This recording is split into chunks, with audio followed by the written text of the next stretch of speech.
It's aviation's final frontier. Cowboy pilots who deliver small, used aircraft. Why is this thing not working? Freaking A, man. Across distances they were never meant to fly. The most extreme type of flying you can do. Slow down. Every plane I fly in, I expect is trying to kill me. It's not a job for everyone. Heading home. But there's always someone daring enough to take it on. Dude, my stomach's turning a little bit. What was that? And live to fly another day. This has been a delivery from hell. Minimums. Too low. Terrain. This is my last stop. I'm done.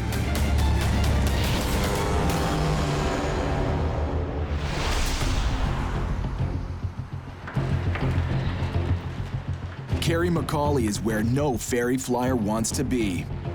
Grounded in Brazil. With the clock ticking, waiting on his co-pilot. I'm gonna be meeting Cory for the first time this morning.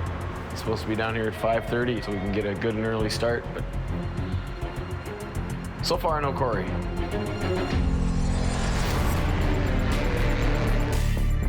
Carrie's flown almost 2/3 of this trip with another pilot. Now, I would like to ditch in front of a cruise ship because we'd be in the hot tub with a margarita within the hour. Or do I shut off the gas? But that pilot had to bail because of a schedule conflict. I'm done. This is the end of the line. And for Carrie, the only thing worse is finding out the replacement is a guy he's never even met, his boss. You're gonna come all the way down here to take my spot? I've done tons of trips like these all by myself. Far more dangerous, far more difficult. To have someone come down here to help me just drives me nuts. Hey, good morning. Good morning. Speak Cory. How we doing? Pretty good, pretty good. As company owner, Cory Benson's priority is keeping customers on side by delivering on time. And Carrie's already one step ahead. The airport closes at 8, from 8 to noon. We're either out here by 8, and we're staying. Let's go around the highway on that side. This flight is Cory's chance to crack Brazil, one of the fastest growing small plane markets in the world. I know Carrie wanted to do this by himself, but the first flight into a new country is so important for us. If they're happy, they may tell a couple people. If they're pissed off, they're going to tell the world. And Cory's client expects the plane at his Brazilian ranch in less than 48 hours. I'm gonna go check weather and file a flight plan. If you wanna get her untied, either go in the office right there or talk to the guy with the truck. Carrie and Cory are still finding their feet as a team, and it's costing them precious time. Oh, we gotta pay the landing fees too, so yeah. A scheduled airport closure leaves them less than an hour to get off the ground. If we don't get out of here by 8 o'clock, we're stuck till probably tomorrow, because by noon, we won't have enough time to finish the legs we need to get done today. Today's plan is ambitious. Log more than 1,800 kilometers over dense Brazilian jungle, where landing strips are scarce, if it all goes bad. All right, we're all set. It's a 10-hour day that puts them down just before sunset, but only if they're wheels up within minutes. Thanks. We got 30 minutes to get off the ground. All right, let's get this moment. The plane they're delivering is a Beechcraft Bonanza. Carrie's brought it almost 5,000 kilometers with no mechanical problems. No. Until now. We do not have time to dink around with this. What the hell? We got no power for the plane. Well, if we can't get this started in a couple of minutes, that means we're staying here for a while.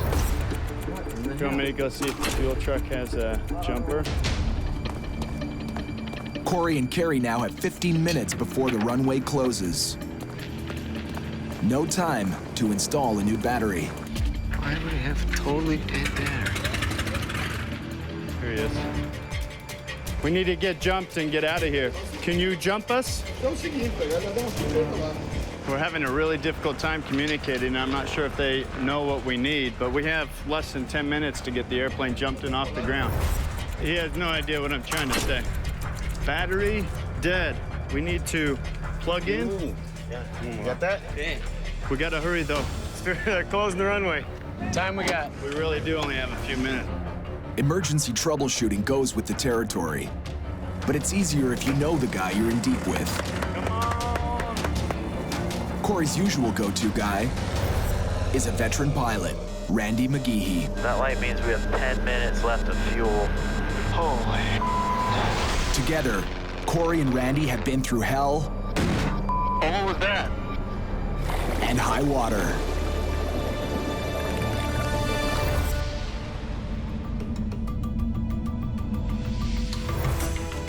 But right now, Randy's on another mission in Canada's far north. He's here trying out for the ferry flight of a lifetime. Dave? Sir. Hey, Randy McGee. Randy, nice to finally meet you. Nice to meet you, too. The United Nations needs this plane in Africa to help save lives in South Sudan, the world's newest country. And the twin-engine Dornier is perfect for the job. It carries twice the cargo of other turboprops and can nail a short runway, paved or not. Ideal for the rough and tumble world of UN relief missions. You can land this thing fully loaded in 500 feet, so you can get her stopped pretty quick. Wow. If you come in slow. That's impressive. Randy's at the bottom of a steep learning curve. I haven't seen anything like that. He's never flown a Dornier, and he's got just 2 days to learn. And even though he's racked up an impressive 10,000 plus hours of flying time, the Dornier will force him to up his game. When I learned he was an airline pilot, I had concerns. Randy flies a 767. I mean, that's a big jet. But if you even talk to Randy, how much does he actually fly the aircraft? Well, not really. You push a button and it sort of does its magic, right? To jump into something like this now, where you're actually hands and feet back to old school, what he used to do, if you haven't done it for a long time, anyone's gonna get rusty. Aircraft flight manual here. Your standing operating procedures. The company operations manual is there. Looks pretty bad, man. It is a lot of info. That's a lot of reading. There is, but you're an airline pilot, man. You can figure it out. It's like a fire hose in the mouth. It's a lot of information, and you got to take it in as quickly as you can get it. We'll give Randy as much assistance as we can, but he's gonna have to pick up the ball and run with it himself. We've got 9 other airplanes I'm worried about all over the world. Sure. After your guys are all done for the day? Done for the day. Yeah, I'm feeling the pressure on everything I got to learn. It's a lot, and it's a big responsibility. It's a big step up for the Dornier 2. Its latest posting was hauling passengers and cargo around Canada's north. But for its new war zone tour of duty, the Dornier got a nose-to-tail upgrade. UN branding, the latest in navigation systems, and a brand new coat of armor. The main gear's got clamshell doors that clip up and seal it right in. We have a Kevlar coating on the belly, so this is bulletproof, basically. So we got all our markings on it, United Nations under this wing and on the top of the left wing. They're very specific on where they want them. There's also a UN under the belly that hopefully means don't shoot. I wonder if that gives us much protection at all, though. I guess for those who can read and don't have a problem with the UN.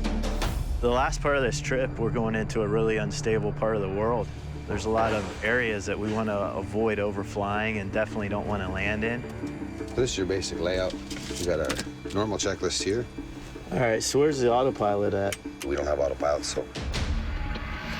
There's no autopilot on this plane? So we're gonna hand fly this thing like 9,000 miles. I didn't know that. On top of having to learn all the emergency procedures, normal procedures, and everything else, now I've got to be reverting back to my old flying and having to concentrate on just flying the airplane. I don't think I've flown a plane like this without an autopilot or flight director since 10, 15 years ago. It's just a different style of flying. This is all hands and feet, so you do get lazy. I mean, I flew for the airlines, and yeah, you lose your hands and feet flying.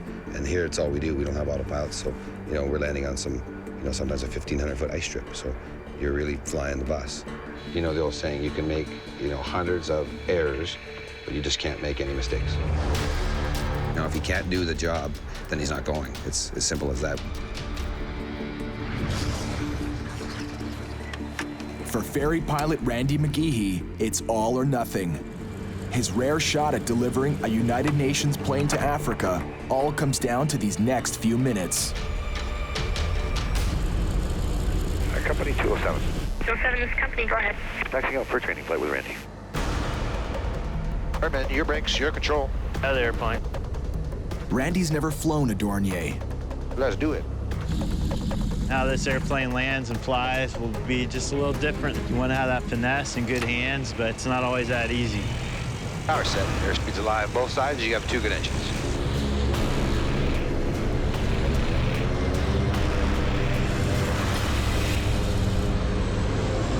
To ace this test, Randy has to respond to every tilt and roll of the plane. It's all about having the perfect touch. All right, man, it's your plane. Just bank around, get used to it, have some fun. That rolls quick. I'm actually not used to that. That's cool. Yeah, very responsive, isn't it? It's like a Ferrari. I was expecting it to be a little more stable, to be honest. This ain't no ball. The Dornier is old school flying. All hands and feet, no autopilot. Randy puts the Dornier through its paces, turns, climbs, and some of the scarier stuff. You want to run a stall or something, or? Just call stall max power.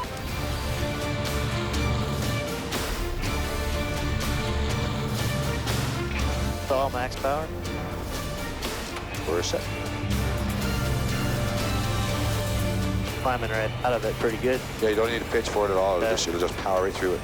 Let's go. Way overpowered, this airplane's off. All right, sweet.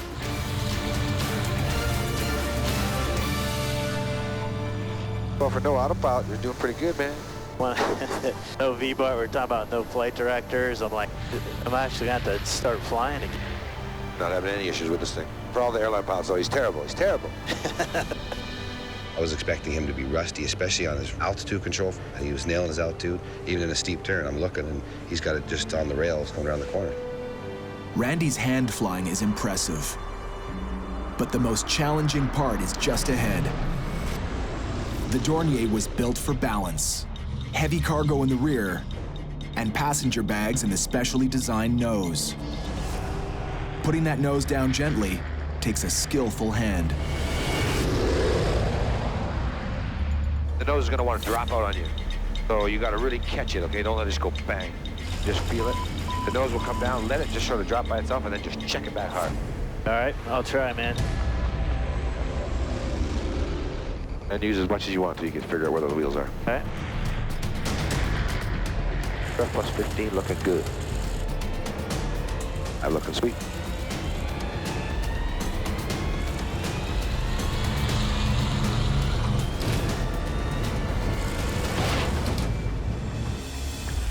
Very nice, sir.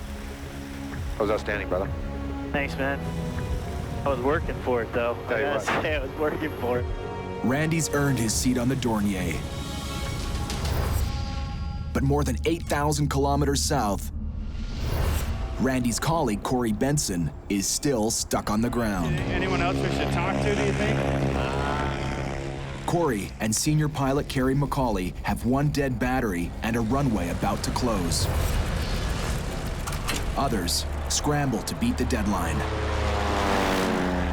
Cory and Carrie's chances of getting a jump start for their Beechcraft Bonanza are slipping away. I don't know, I think they're broke down too. Oh, maybe he's gonna pull the battery? Yeah, This is too close. Oh, man. Somehow, despite a serious language barrier, the locals have figured out the foreigners need a boost. Oh, you're just gonna swap them?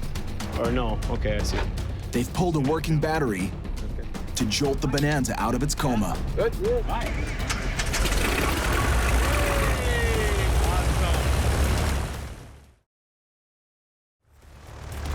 Oh, man, talk about cutting it close. Jeez. Because it is 8 o'clock right now. Where? He says, A good co-pilot is like a relief pitcher, always ready to take over the game. Carrie, with this being the first time that we've flown together, what do you want me doing? How do you want the cockpit etiquette to work out? you know, I do have quite a bit more experience. I guess, you know, I'd like to be the captain, but I always work as a team. And Carrie needs to know what kind of a teammate Cory's gonna be. Within the first minute, we got to get it figured out. We don't have time to get to know each other and time to figure out how each other flies. You really never know what another pilot's gonna be like till you fly with him. I need a guy that's gonna, keep his cool and be good in an emergency. A good way to find out what your co-pilot's made of is to see how he handles an unexpected adrenaline rush, like buzzing the Amazon at treetop level. Okay, let's drop her down here a little bit and do a little yeehaw. Woohoo! Yeah, baby.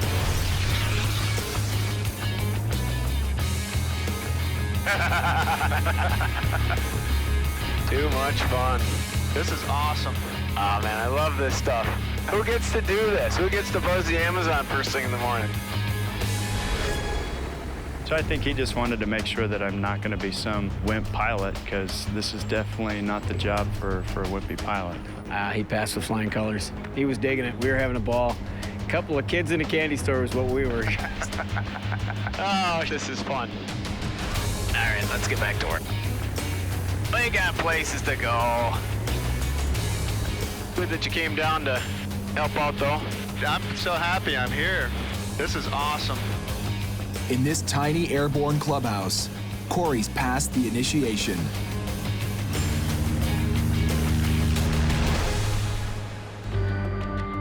Far north of the equator, in Canada's Northwest Territories, Randy McGee's also made the cut. We're ready to hit the skies.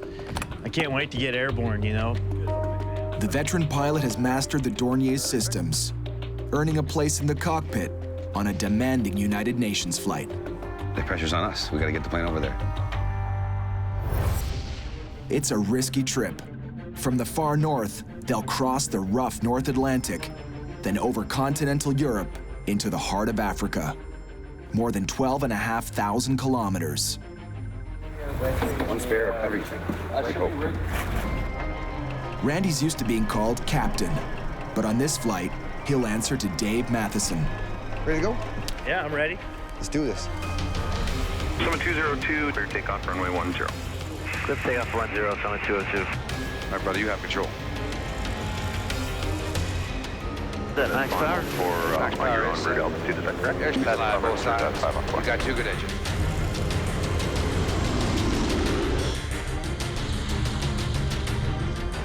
Goodbye, Yelnay.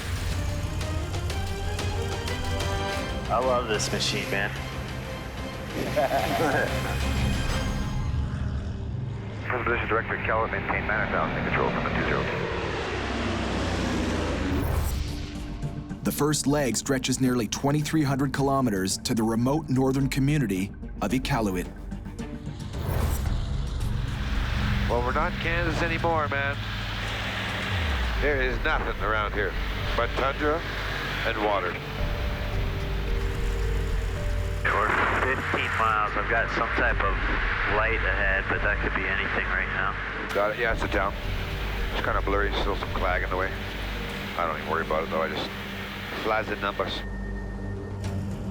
Calais radio, good evening. Summit 202. They're putting down for the night to refuel the plane and themselves.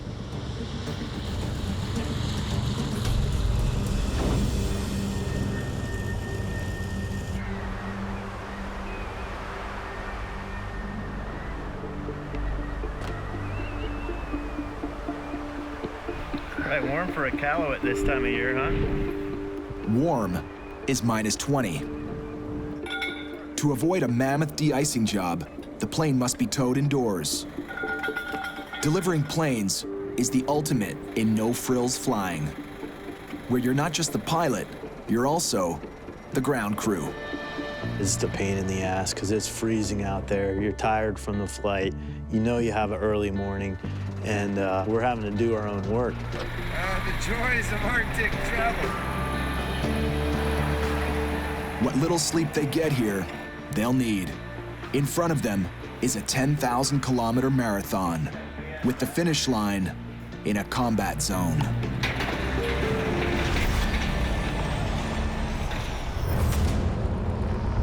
By By the next day, sleep is a distant memory.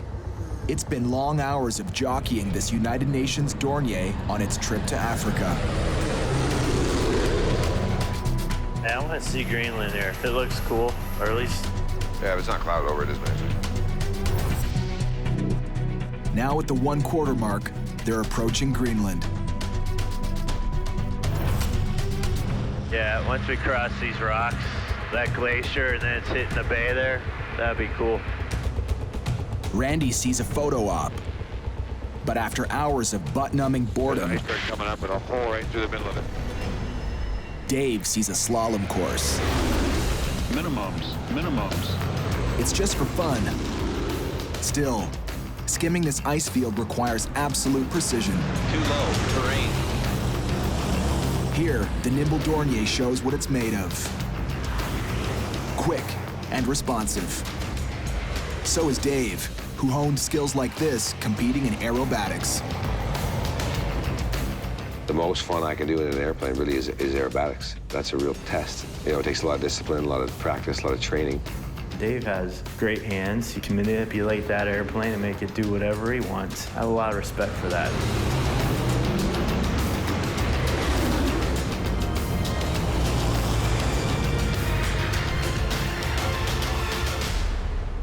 With the icebergs in their rear view, it's back to the business of rationing fuel for the long trip ahead. Are we there yet? It's gonna be a long trip for you, my friend. Yeah, big time.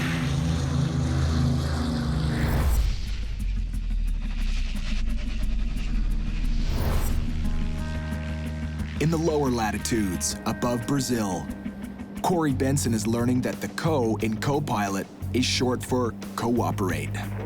Usually it's helpful that, one of us is doing the navigating, so, if you want to... Okay.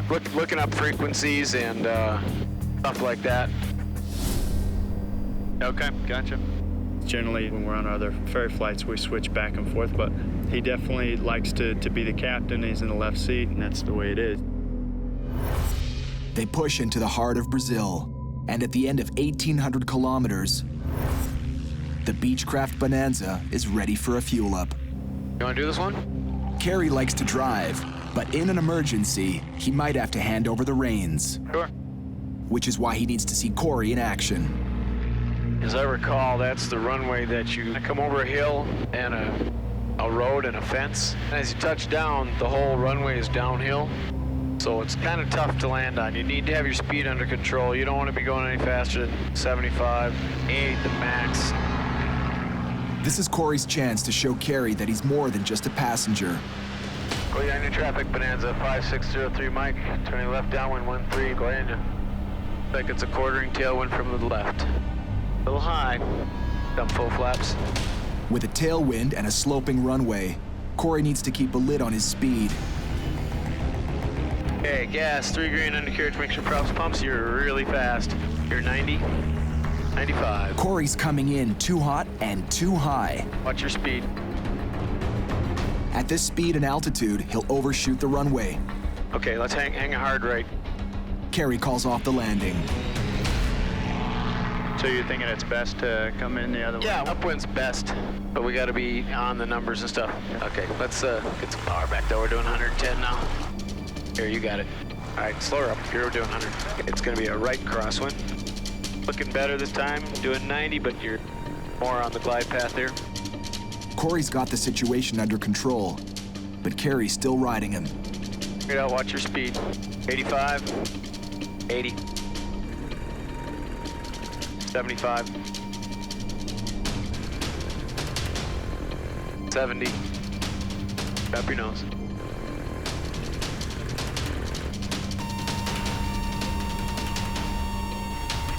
At the last second, Carrie cuts the power and takes control of the plane. Flaps coming up. I got the brakes. I have the plane. Nicely done. You got the door. Unless it's life or death, seizing control from another pilot is bad form. Yeah, sorry about that power thing. I shouldn't have done that. That's all right. I got a little carried away. Airspeed was fine, everything was fine, and he went and just chopped the throttle. reach over and take controls unless there's a danger, which there definitely wasn't a danger. I kind of screwed up his landing by cutting his power a little bit. But, you know, flying from the right seat is tough. This runway's got a big hill on it, and yeah, it was no big deal. Cory may be Carrie's boss, but in the cockpit, the guy with the most experience is top dog, period.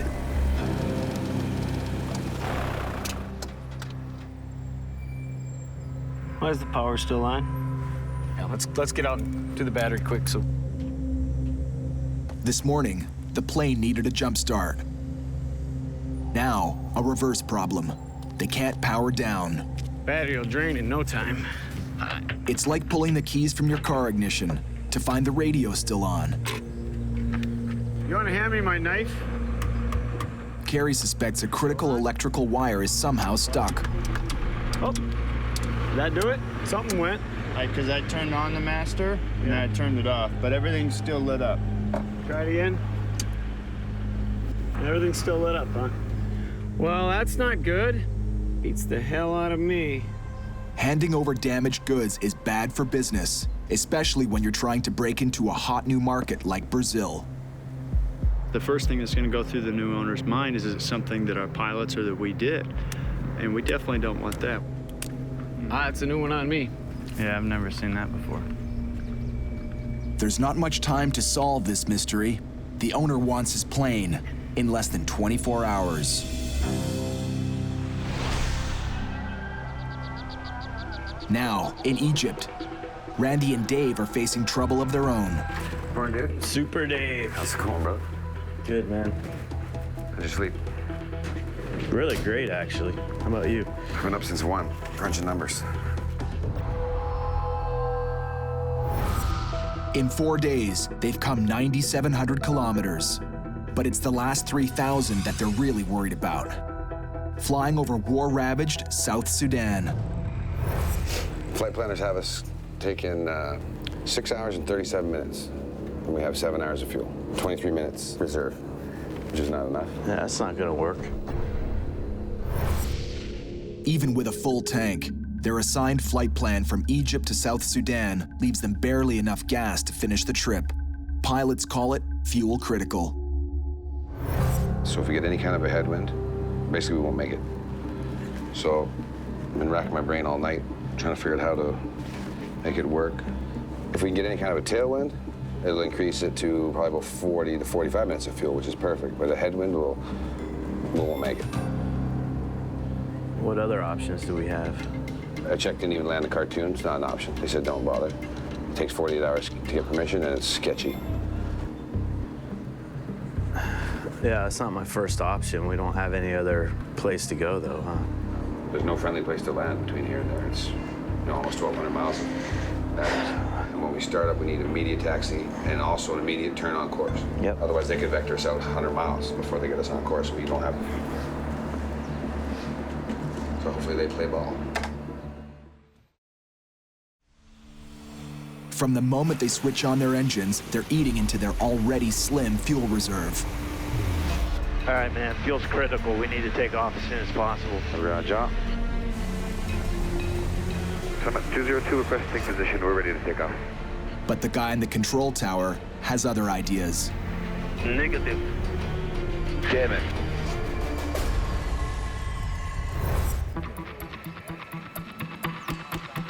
Meanwhile, it's early morning in Brazil, and Cory, Benson, and Carrie Macaulay are troubleshooting. Hours later, they're no further ahead. Here's the starter.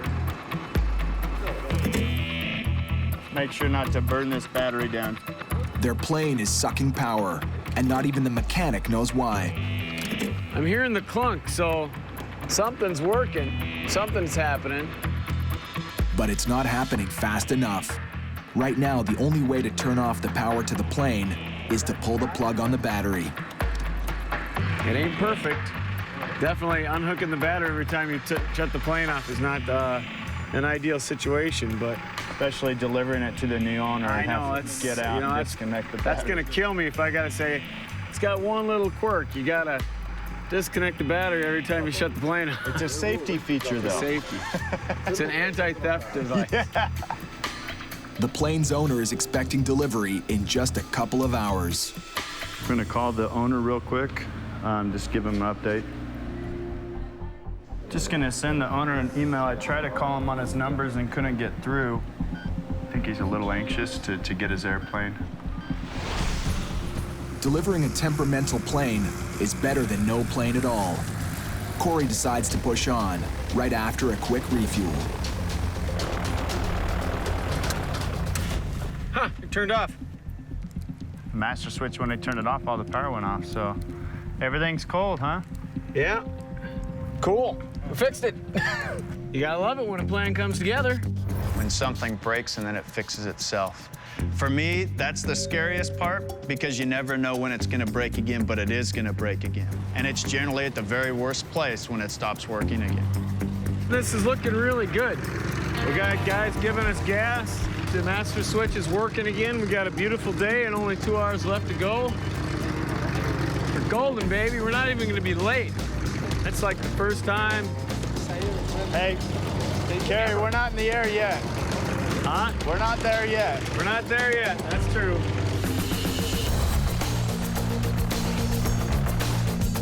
We are out of here.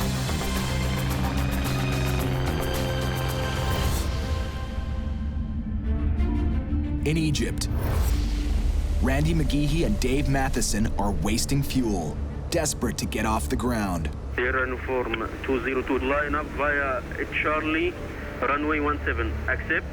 Sure. Accept, sir? Yeah, accepted. They're sent to the far side of the airport to await permission to take off. Another gas-guzzling delay. We're trying to take off and get out of here quick, and he's not helping us. Their flight plan leaves them only 23 minutes of reserve fuel. Every second on the ground will cost them in the air. Air uniform 202. Clear for takeoff. Clear for takeoff, Intercept 212 from Alpha Sierra November, VOR, Summit 202. All right, buddy, you ready, hotshot? All set, let's get going. Finally, they get clearance to take off. Air uniform 202, airborne time 18. Have a nice day. Their plane, a Dornier, is a strong climber. But in the desert, the air temperature is 40 degrees Celsius. The plane's engines are having to work harder, burning through the gas. So hot, man. Our performance is, we're getting killed. Worse, the guys in the control tower have assigned them a flight plan that looks more like a cow trail. Dave radios air traffic control, asking for a more direct route to save on fuel. Sure, Summit 202. Is there any chance you could approve us direct Golf, Oscar, Papa, Delta, Alpha? Just because we're fuel critical on this leg, sir, and it would help us out a lot. Be nice to us, buddy. Please, after contact with Sky Radar, you can take this clearance, Sierra Form 202. It's bad news. Yeah, by the time we get to 110, it won't matter. We're fuel critical. Air traffic control has ordered them to climb to 11,000 feet, contact another control tower, and try again. Fucking hell, man. Friggin' 100 miles in the wrong direction is not gonna help. It's 45 degrees off our track. It's nice when you're sitting on the ground, air conditioning, and you're not up here worrying about running out of fuel, you know?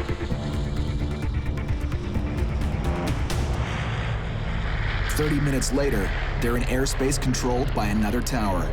Admiral, good morning. Sierra Uniform 202-110. Request present position direct Golf, Oscar, Papa, Delta, Alpha. Fuel critical. I can't give you permission to overfly direct to this point. All I can do with you is to proceed direct New Bar, November Uniform Bravo Alpha Romeo. That's straight in the frickin' line. Translation, request denied. Again. That's why he won't turn us. I mean, he probably can't even work with Sudan airspace, you know? Randy and Dave will get one last shot at shaving time off this trip, but not until the halfway point. And with just 23 minutes of spare fuel to begin with, halfway could come too late. In the skies above Brazil, This Beechcraft Bonanza is trouble-free after some earlier power problems. It's a lot more mellow in the cockpit as well. What the hell is that? Cory, meet Hula Girl. Hula Girl was with me on all my ferry trips when I was a young lad. And she's kind of like my good luck charm, so I always bring her with on all my trips. Unfortunately, you break her leg one day? Oh, Hula Girl had an accident.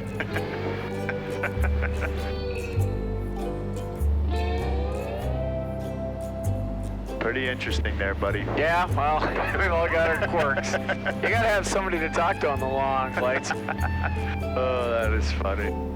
Carrie prefers flying solo, and he's been adjusting to a co-pilot who's also the boss. But after tens of thousands of kilometers with Hula Girl, Carrie's beginning to appreciate the live audience. Have you had any emergencies, Carrie? Well, yeah. Lost an engine in a 182 hauling jumpers. Lost an engine in a Queener hauling jumpers. Lost my alternator at night over the Sahara, ferry flying. Was lost over the jungle in the middle of Africa, ferry flying. Lost my ferry tank fuel pressure system in the middle of the Atlantic at night while ferry flying. Yeah, so I've had some emergencies. You've had a couple. Wow. You should read my book. Do you really have a book? Yeah, I'm almost done. Oh, this is going to be like a whole new chapter now. Oh, I know. I can't decide if I'm going to add this to it or have it a second book, you know? Oh, my God. It's like, my life doesn't stop. I can't finish the damn book. Just keep it. After more than 8,700 kilometers over stormy seas and dense jungle, the Bonanza is now within sight of the new owner's ranch. All right, how's my mixture is good, gas is good. All eyes will be on them. The landing needs to be perfect. But the runway is far from it. That's definitely not a international airport runway. Gonna be a little challenging. Yeah, remember here, Carrie, no pressure, but the owner's watching you. Ah. Oh, good. At least I got that going for me. No pressure and all.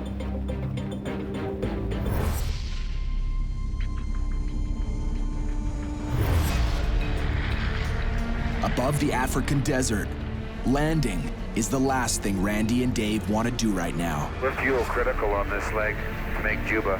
Is there any possibility we could get direct? They alert air traffic control as they approach Sudan. It's a war zone. Putting down here could get them kidnapped, or worse. We just did 1 hour. We burned 656 pounds. I'll get back to that in a second. Short on gas, Randy and Dave have been asking for a more direct flight path. Twice denied, they have one last chance. Sir, no copy from Khartoum at all. Could you relay? They can't raise air traffic control on the radio. Awesome, we're in hostile airspace and we can't talk to anybody.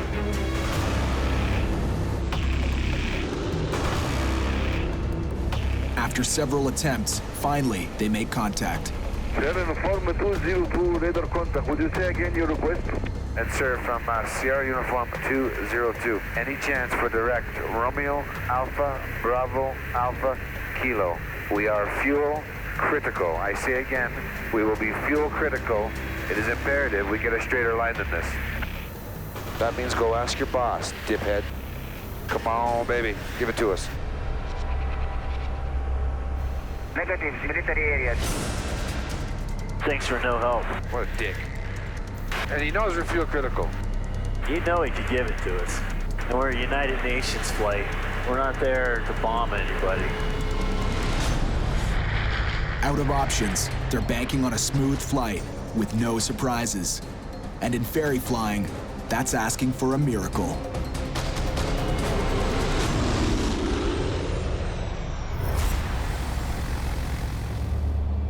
'85.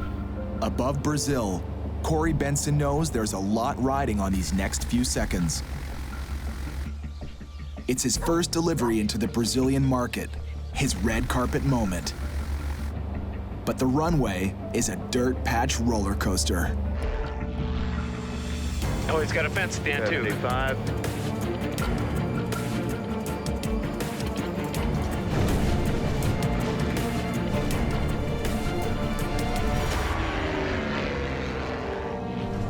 Flaps coming up. Well done, well done. Whew. What an entrance. Look, that was a little more nerve-wracking than I was anticipating. That was sporty. Excellent. Wow, this is beautiful here.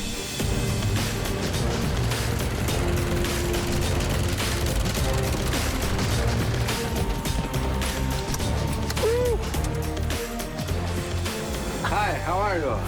Very nice to meet you. Huh? This is beautiful here. Yeah, you did a Beautiful. good trip. Phenomenal. Team. Ah, Nice, huh? First time to get to see it, yeah. First time I touch it. Very good. I like the... Hula girl. Not enough. That's my hula girl, eh? Think you brought the gift for me? No. Let's toast, huh? Yeah. Hey, to the new plane. To the new plane. Congratulations. Yeah, Cheers. To the delivery of the Bonanza. Yeah, cheers, toast.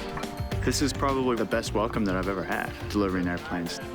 These people have just been so incredibly generous and excited, and you know, this is a passion of his. That's one of the fun parts about delivering some of these smaller planes. He's going to be using this, him and his wife and his family, coming to the ranch just like what we did here, and it was just a great welcome. Oh, we're gonna be like that, are we?